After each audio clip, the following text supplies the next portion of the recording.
Chapitre 24. Nous en étions au 8e jour de ma panne dans le désert et j'avais écouté l'histoire du marchand en buvant la dernière goutte de ma provision d'eau.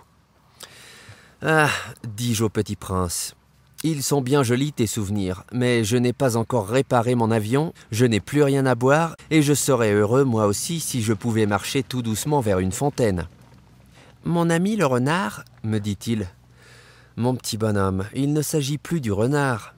Pourquoi ? » Parce qu'on va mourir de soif. Il ne comprit pas mon raisonnement.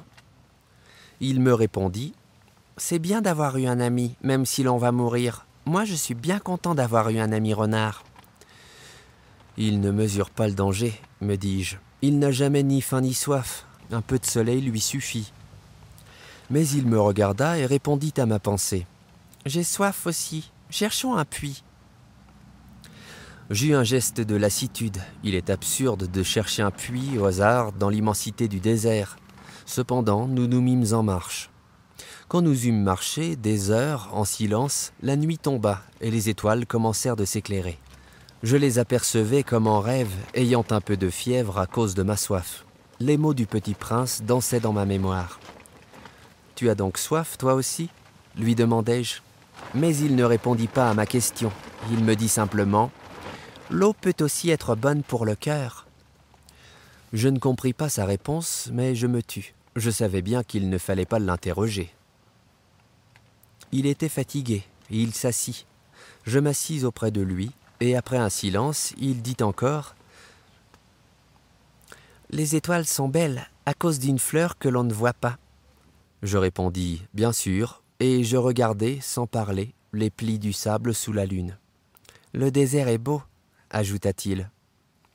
Et c'était vrai, j'ai toujours aimé le désert. On s'assoit sur une dune de sable, on ne voit rien, on n'entend rien. Et cependant, quelque chose rayonne en silence. « Ce qui embellit le désert, dit le petit prince, c'est qu'il cache un puits quelque part. » Je fus surpris de comprendre soudain ce mystérieux rayonnement du sable. Lorsque j'étais petit garçon, j'habitais une maison ancienne, et la légende racontait qu'un trésor y était enfoui. Bien sûr, jamais personne n'a su le découvrir, ni peut-être même ne l'a cherché. Mais il enchantait toute cette maison. Ma maison cachait un secret au fond de son cœur. « Oui, dis-je au petit prince, qu'il s'agisse de la maison, des étoiles ou du désert, ce qui fait leur beauté est invisible. »« Je suis content, dit-il, que tu sois d'accord avec mon renard. » Comme le petit prince s'endormait, je le pris dans mes bras et me remis en route. J'étais ému. Il me semblait porter un trésor fragile. Il me semblait même qu'il n'y eût rien de plus fragile sur terre. Je regardais, à la lumière de la lune, ce front pâle, ces yeux clos, ces mèches de cheveux qui tremblaient au vent.